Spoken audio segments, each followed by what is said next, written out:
સુરતના લાલગેટ વિસ્તારની સૈયા શેરીમાં એક જ પરિવારના 3 સભ્યોના મોતથી અરેરાટી વ્યાપી ગઈ છે. સાઉદીની યાત્રા કરી પરત ફરેલા ટેલર વ્યવસાયી ફૈઝ અહેમદ, તેમના પત્ની અને 13 વર્ષના પુત્રના મૃતદેહ બંધ રૂમમાંથી મળી આવ્યા હતા.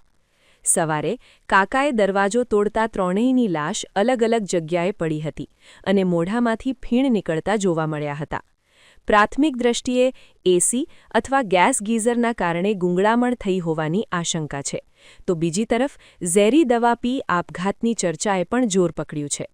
પોલીસ અને ફોરેન્સિક વિભાગે ઘટનાસ્થળે પહોંચી તપાસનો ધમધમાટ શરૂ કર્યો છે.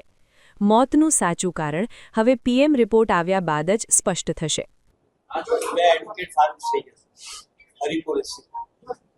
बताऊं कि ये जो है आज इंसिडेंट बना सुबह के अंदर अर्ली मॉर्निंग के अंदर, उसके अंदर जो है कि मेरा भतीजा सैयद फैज अहमद सैयद यूसुफ, उसकी वाइफ मुबीना बेगम और उसका जो है कि वो लड़का जो है बोले जाए कि नोनू, हम उसको नोनू बोलते हैं, उम्र बस फैज की उम्र जो है कि करीब अंदाजे 40 साल, उसकी वाइफ मुबीना की उम्र अंदाजे करीब जो है कि करीब 35 साल और नोनू की उम्र जो है कि करीब अंदाजे 13 साल. ये बच्चा पढ़ रहा है. आज से 4 दिन पहले ये लोग जो गए थे उमरा के अंदर, उमरा से हंसी खुशी आ गए और ये अभी आज की जो ये मंजिल जो है हरिपुरा हमारे से इसमें ये लोग तीसरे वाले पर रह चुके. रात को करीब 12 बजे बड़े घर से लेके हमारे फ्रेंड से लेके अपार्टमेंट से नेमत पहले से लोग यहाँ सोने आए बराबर. और सोने के बाद सुबह के अंदर मेरा एक जो है कि बोले जाए तो भतीजा वो उठाकर जो है कि यहाँ घर पर आया उठाने के लिए स्कूल के लिए बराबर, बच्चे के स्कूल के लिए. दरवाजा नहीं खुला तो मेरे भतीजे उस्मान ने जो है कि दरवाजा खुला, तोड़ा. उसको तोड़ने के बाद देखा तो 3 बॉडी सब घर के अंदर अलग अलग ठिकान पे पड़ी हुई बराबर. ये इंसिडेंट जो है कि कैसे बना, कैसे हुआ, अभी तक का कोई अंदाजा हमें नहीं आ रहा है. फिर भी ये तीन अलग जाए की बॉडी अलग अलग रूम के अंदर पड़ी हुई थी. इससे अभी फिलहाल तो मैं आघात लगा हुआ है बराबर.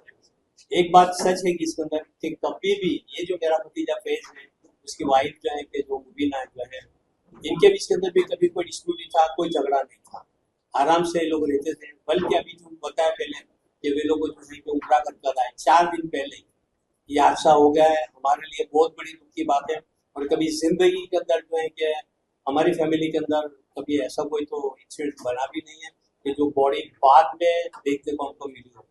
बराबर दुआ करता हूँ परवरदिगार जो है कि ये जो हैगा मेरा भतीजा सैयद उस्मान सैयद यूसुफ बड़ा है, उसके बाद सैयद उमर सैयद यूसुफ और उसके बाद सैयद फैज अहमद सैयद यूसुफ, ये तीनों आज की तारीख के अंदर पांडेसराय के अंदर इनका केमिकल का व्यापार है, बढ़िया व्यापार है, बहुत बढ़िया व्यापार है.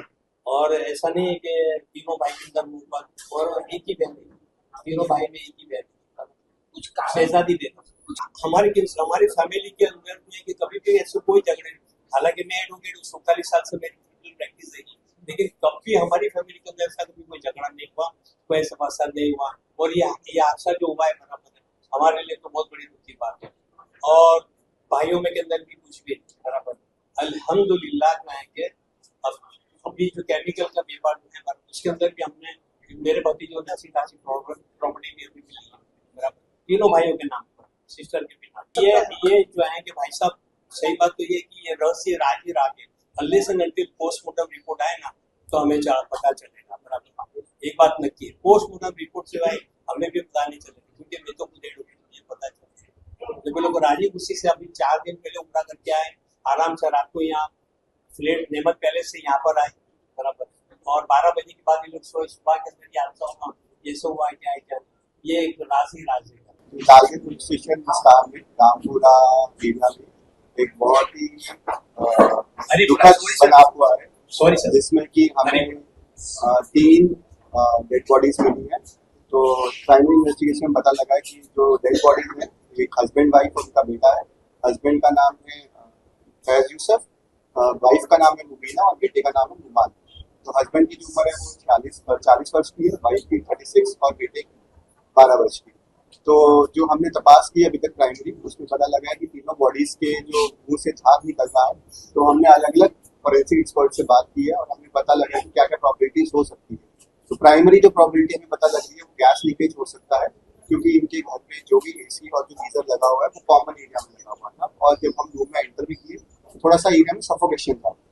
तो मेरी फॉरेंसिक एक्सपर्ट से भी बात हुई है, तो this is the primary reason जो अब तक इन्वेस्टिगेशन में पता लगा है। सेकेंडरी और रीजन ये भी हो सकता है कि food poisoning, but food poisoning का हमने एक्सपर्ट से बात की है कि जो सिम्टम्स और जो बॉडी पे हमें पैचेस दिखाई दे रहे हैं वो फूड पॉइजनिंग के फर्स्ट रो में नहीं है। तो गैस लीकेज भी अभी तक जो हमारे सामने है वो रीजनिंग हो सकती है। हमने जितने भी रिलेटेड आर्टिकल्स हैं, एविडेंसेस हैं, जैसे कि ब्लड सैंपल हो गए, डेड बॉडीज होगी, तो सारा हम आगे एक्सपर्ट्स को भेजेंगे एंड हम जो एग्जैक्ट रीजन ऑफ डेथ है वो जल्द से जल्द जानने की कोशिश करेंगे और आपको भेजेंगे।